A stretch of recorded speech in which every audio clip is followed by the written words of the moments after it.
And he himself gave some to be apostles, some prophets, some evangelists, and some pastors and teachers, for the equipping of the saints for the work of ministry, for the edifying of the body of Christ, till we all come to the unity of the faith and of the knowledge of the Son of God.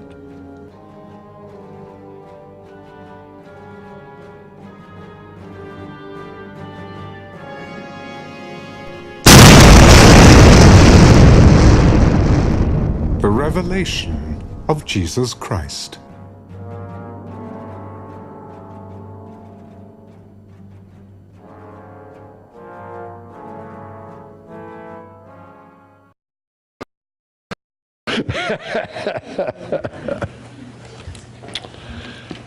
All right, I think I am plugged in, and thank you, Roderick. I have a confirmation. We have confirmation.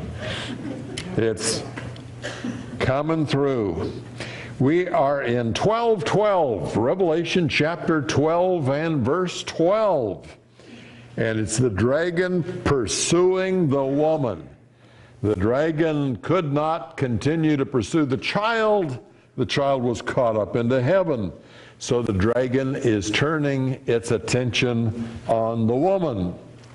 Woe to the earth and the sea, because the devil has come down to you, having great wrath, knowing that he has only a short time.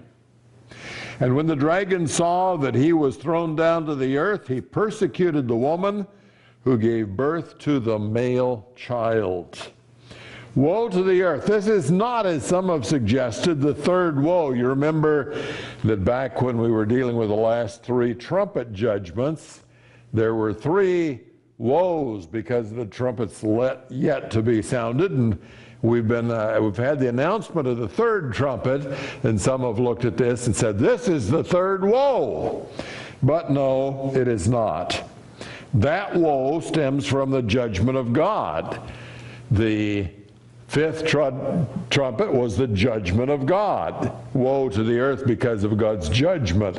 The sixth trumpet was the judgment of God. Woe to the earth because of God's judgment. And the seventh trumpet is going to be the judgment of God on rebellious people. This woe is directed at the saints. This woe comes from Satan, not from God. And it's caused by Satan's action, and it's directed at God's servants. Those woes back then were not directed at God's servants. It's interesting that it says here, woe to the earth and the sea. Chapter 13 is going to give us a revelation of a beast that comes up out of the sea, and down towards verse 11 it's going to have another beast that comes up out of the land and the sea. And this is woe to the earth and the sea because the devil has come down. I think there's a connection between what we have here in the woe and chapter 13 and its content. The devil has come down. Aorist tense, and that tells us that it's a spot action. His coming down is regarded as one action rather than a process. He has come down knowing.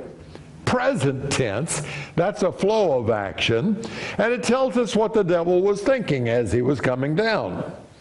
He's coming down to the earth and he is thinking, my time is short. What am I going to do now? He's got 3.5 years, and so he's planning his devilment on the earth as he comes down. He persecuted. The dragon saw that he was thrown down to the earth. He persecuted the woman. Persecuted is aorist tense again. A spot action. He doesn't get a chance. Had he had the chance, he would have had a present tense continuous action in persecuting the woman. But just as soon as he persecuted, God catches the woman away and he's not able to continue with that. So it's a spot action, aorist tense. Knowing that, what's on his mind as he comes down? He has only a short time. He has his proleptic. See how many times I'm using this word since I learned it? Proleptic. Proleptic having to do with the statement of something as now accomplished, which is actually still future. Proleptic. He will then have 3.5 years. He immediately sets up his beast out of the sea in chapter 13, verse 5, who operates this full time. All through the 3.5 years, he's going to be there, and so he's going to be active for 3.5 years. The limit on the time that Satan is going to be able to function is the schedule for the return of Christ. Christ will be returning in 3.5 years. When Christ returns, he's going to cast Satan into the abyss. And from the abyss, he won't be able to do any of his terrible deeds. So he says, my time is short. I got 3.5 years, and I got to make the most of it.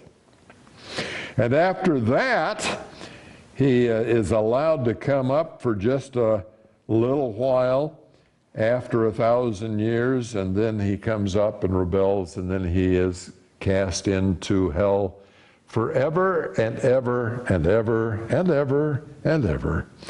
Glad to see him gone. He persecuted the woman. Of course, the woman we've already seen is Israel. He persecuted the woman. He had sought to kill the child and kind of ignored the woman because he wanted most of all to kill the child. He hasn't been able to kill the child, and now he's turned his attention on the woman. He resumes the flight of the woman mentioned earlier in verse 6. The woman is fleeing in verse 6, and this continues with that idea. She is the woman identified as the one who gave birth to the male child. Now, we were already told that before, so we didn't need this statement in order to have the information. And so this one is talking to us about more than just the information to identify who the woman is. The thing that makes him enraged at the woman is the fact that she did what? She gave birth to the male child. It's ironic. For thousands of years, Israel has been denying the Christ, the Messiah. And now, at the end of days, she's going to be persecuted because she gave birth to the Christ that she's been denying all of these years. Verse 14, Revelation 12:14. But the 2 wings of the great eagle were given to the woman so that she could fly into the wilderness to her place, where she was nourished for a time and times and half a time from the presence of the serpent. So the 2 wings of the great eagle were given to the woman. Some people have said God was predicting airplanes. I think not. God used this image before. He used it with reference to the Egyptians. Exodus chapter 19, verse 4. You yourselves have seen what I did to the Egyptians, how I bore you on eagle's wings. God bore Israel on eagle's wings and brought Israel to himself. So you look at what happened there in the wilderness, and you say, well, she was born on eagle's wings then, and it says that she's going to be born on eagle's wings in this future when she is attacked by the dragon. The woman is a symbol. She's not a literal woman. She is the nation Israel, a symbol for the nation Israel. Therefore, the wings that are given to the woman are also a symbol. They're not literal wings. It's been proposed that the wings are friendly nations. They are nations that are favorably disposed towards Israel and help Israel. And so that's how the wings of the eagle are given to Israel so that she can flee into the wilderness.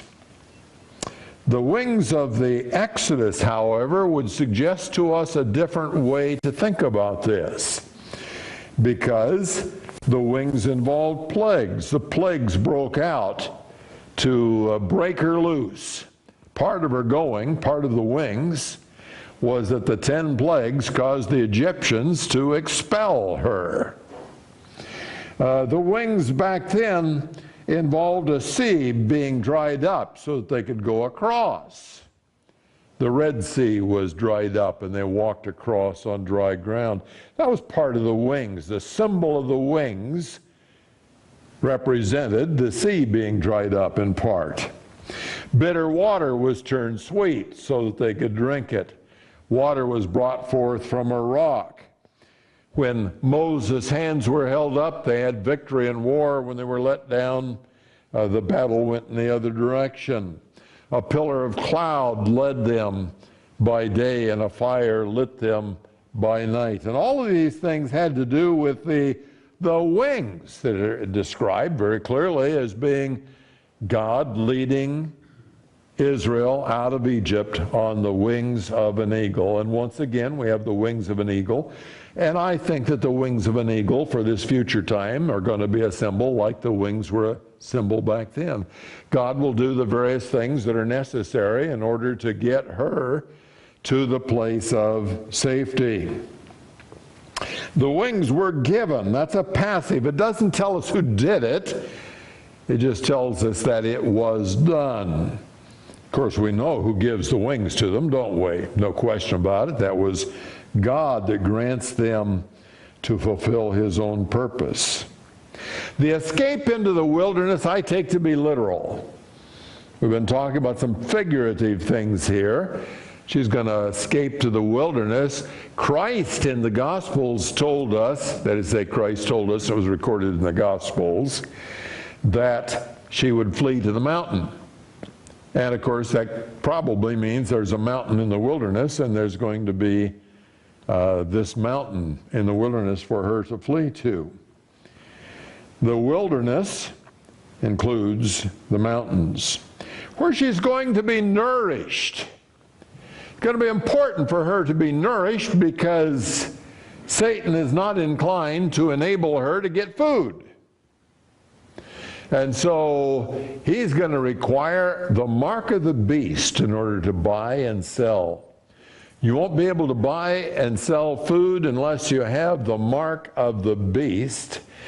And of course that means that he will control it, and he would be controlling it in such a way that he would see to it that the woman in the wilderness would not get any food. That would be a clever thing, he would think, to do it. But God is going to do what? He's going to nourish Israel. Has God ever done that before? Yes, indeed. Manna in the wilderness. So God is going to supernaturally nurture Israel in this wilderness fortress. A fortress because of the power of God, not necessarily physical walls. And it's going to be for a time, times, and half a time. Time, times, and half a time. You've heard this before. You know that the standard interpretation is that that's 3.5 years. Let's take a look at that a little bit. This phrase is used only here and in the book of Daniel. In the book of Daniel, it is used in 2 passages. One of them is Daniel 7:25, and the other is Daniel 12:7. I'm only going to look at Daniel 7:25. That'll take care of our purposes this evening. And the 2 places use different Hebrew terms. So when you read of a time in the one passage in Daniel and a time in the other passage in Daniel, the Hebrew word is not the same, even though the English word time is the same. So I'm taking this one and I will trace the background of that word time a little bit so that we'll know what a time means. Daniel 7:25, I'm going to read 23, 24, and 25, Daniel 7. And we'll get an idea of what is said there in this background of the time, times, and half a time. Thus he said, the fourth beast will be a fourth kingdom on the earth, which will be different from all the other kingdoms and will devour the whole earth and tread it down and crush it. Now you may remember that in this prophecy there are four kingdoms that are going to rule on the earth. The first one is Babylon. Daniel is prophesying during the time of Babylon. The second one is Medo-Persia. Cyrus came from Medo-Persia. The third one is Greece. We think of Alexander the Great and his conquest of the world. The fourth one was, of course, Rome. And those four kingdoms were predicted by Daniel, which makes the liberal scholars have all kinds of conniption fits because they're just sure that Daniel could not possibly have prophesied this. And so they want to make the book of Daniel have a much later date of writing so that he could have written it after Rome was already in power and just be looking back and seeing Babylon and Medo-Persia and Greece and then Rome. Doesn't work because when you examine it, it really was written in Babylon at that time. But this is the fourth beast that's being talked about here, which is Rome. As for the 10 horns, and you've got two forms of Rome as you look at it, as for the 10 horns out of this kingdom, 10 kings will arise, and another will arise after them, and he will be different from the previous ones and will subdue 3 kings. He will speak out against the Most High and wear down the saints of the Highest One. And he will intend to make alterations in times and in law, and they will be given into his hand for a time, times, and half a time. So here's our background for time, times, and half a time in Revelation chapter 12. The word for time was used also in Daniel 4. And in Daniel 4, the time had to do with Nebuchadnezzar. You remember Nebuchadnezzar had been proud, and God decided to humble him. And he had him go mad and go out and start eating grass like a wild beast. And he was to eat that grass for 7 periods of time. Same Hebrew word as we have in time in the phrase time, times, and half a time. So Nebuchadnezzar was to eat grass and be mad for 7 times. The lexicon take this word from Daniel 4, and they say the first meaning is time, and the second meaning is year. So the lexicographers have looked at this and said it means either time or it may mean year. Possible periods of time for Nebuchadnezzar's madness. Let's see, it could be a month. A month is a period of time, isn't it? And the next larger dimension for periods of time would be a year. And the next larger after a year would be I'm thinking decade. A decade. Well, a month is too short for the periods of time for Nebuchadnezzar. He wasn't just mad for 7 months. The whole context suggests a longer period of time than that. And it probably wasn't 7 decades, because that would be just too long for the lifespan of Nebuchadnezzar after he's already lived long enough to become the king of all Babylon. So the time there for the madness of Nebuchadnezzar would be 7 times 7 years. And that helps us define the word time. We have other ways of defining it. In Revelation 12:6, we are told that the woman would be protected for 1,260 days. And as you go through, this turns out to be the same period of time as the time times and half a time, and the 42 months.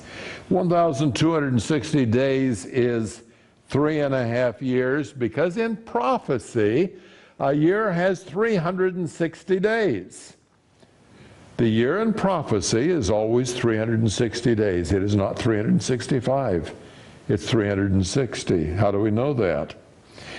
Well, this is 1,260. If you divide it by 3.5 or 3.5, guess what you come up with? 360. So that's the prophetic year. Same figure fits into the 70 weeks of Daniel.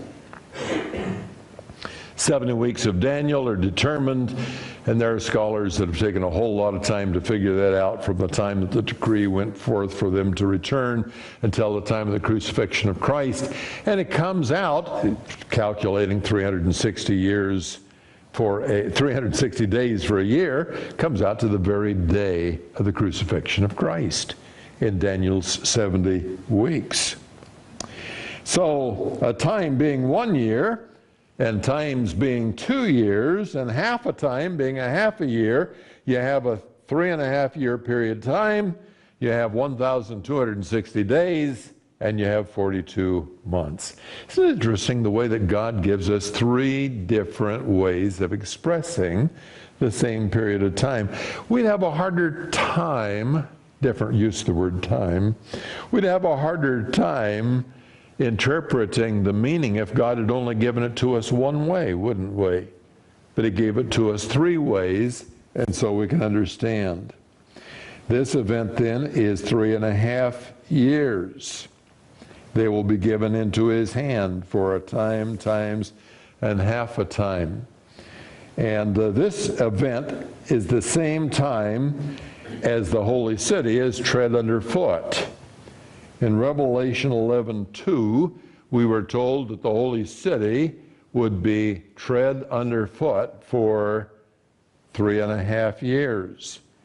This was the time when the measurement was made. John was making the measurement of the temple, and he was to leave out some of it, and the holy city was going to be trampled underfoot for 3.5 years. This is the same period of time, 3.5 years. It is the same period of time during which the 2 witnesses bear witness in Revelation chapter 11. That's 3.5 years. It is the period of time that Antichrist's authority to act is granted in chapter 13 and verse 5, 3.5 years. The 7th trumpet, by logical deduction, is going to be for 3.5 years, and the 7 bowls takes 3.5 years to be poured out. So this 3.5 years is the same period for several different events as we come along here. And Israel is going to be delivered from the presence of the serpent. The serpent is the same as the dragon, called a dragon up front in this chapter, called a serpent here. And there's going to be a separation from the presence of the serpent. The serpent, because he can't be present, is restricted. He has rebelled, Satan has rebelled and is not following God, but he still can't do what God doesn't want him to do. God can apply His power and keep him from doing what He would like to do, and that's exactly what's happening here. This 3.5 years must be the last half of the tribulation, because the time of the dragon's brief final rage is limited. He knows that he can't go on very long. 3.5 years is going to be the limit for his rage. And that brings us to the dragon's river, chapter 12 and verse 15. And the serpent poured water like a river out of his mouth after the woman, so that he might cause her to be swept away with the flood. But the earth helped the woman, and the earth opened its mouth and drank up the river which the dragon poured out of his mouth. And our question, of course, is, are we talking about a literal river of water? All my life I have been taught and thought it was a literal river of water. And now I'm thinking, maybe. Was it real water? It's proposed that it is a flood of water. If Israel's refuge is in Petra, and we have no evidence for that except for Petra being a very interesting place and hard to attack if you don't have modern weapons. But if it is in Petra, or if it is in a mountain valley, then a flood of water could be quite powerful and effective. Literal flood of water. Symbolic wings. The wings that are given to the woman are not literal wings, they're symbolic. So you might say, well, if the wings are symbolic, then maybe the river is symbolic, but it isn't required. Could be a literal river even though the wings were symbolic. So that's one proposal. It's a flood of water. The other proposal, of course, is no, it is not a literal flood of water. The flood of water represents something. It is a symbol that is proposed. The serpent is Satan. It's symbolic. It's a symbol for Satan. This water flows from the mouth of the serpent. Now, have you got this picture? There's this snake. I'm thinking he's got to be pretty good sized, because he spews out of his mouth a river sufficient to be a threat to a nation. I'm thinking that this is a symbolic picture, not a literal snake spitting out water. What do you think? Kind of looks that way, doesn't it?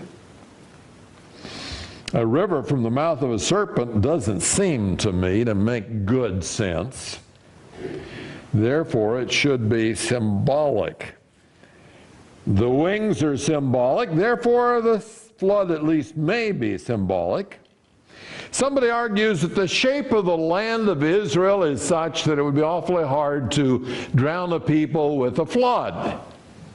The topography would give them too many places to get out of the water.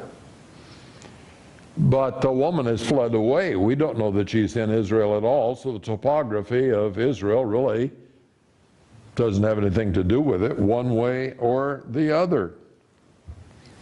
If it is symbolic, what does the river represent? Someone has proposed that it represents Satan's efforts to destroy the woman. Well, that's pretty simple. He is thwarted because the land provides hiding places. They say there are so many different places you could hide in the land of Israel that Satan couldn't find her. I don't think that. You know, she's maybe not even in Israel. Who knows where she is? She could be anywhere in the world. Proposed that the symbol is a symbol of antagonistic nations. So this river of water is all these nations that hate Israel and fight against her. But then I'm having difficulty thinking of the earth opening up and swallowing all these antagonistic nations. I mean, okay, I can see the earth opening up and swallowing a river. I can think of it opening up and swallowing an army. I can think of it opening up and swallowing a lot of things, but I don't think many nations is one of them. I mean, in the last days, when God sends earthquakes to destroy the whole world, it'll destroy all the nations, but that's not like the earth opening up to swallow many nations. Isaiah uses a flood to symbolize armies. Did you know that? Isaiah chapter 8, verses 7 and 8. There, a flood symbolizes an army.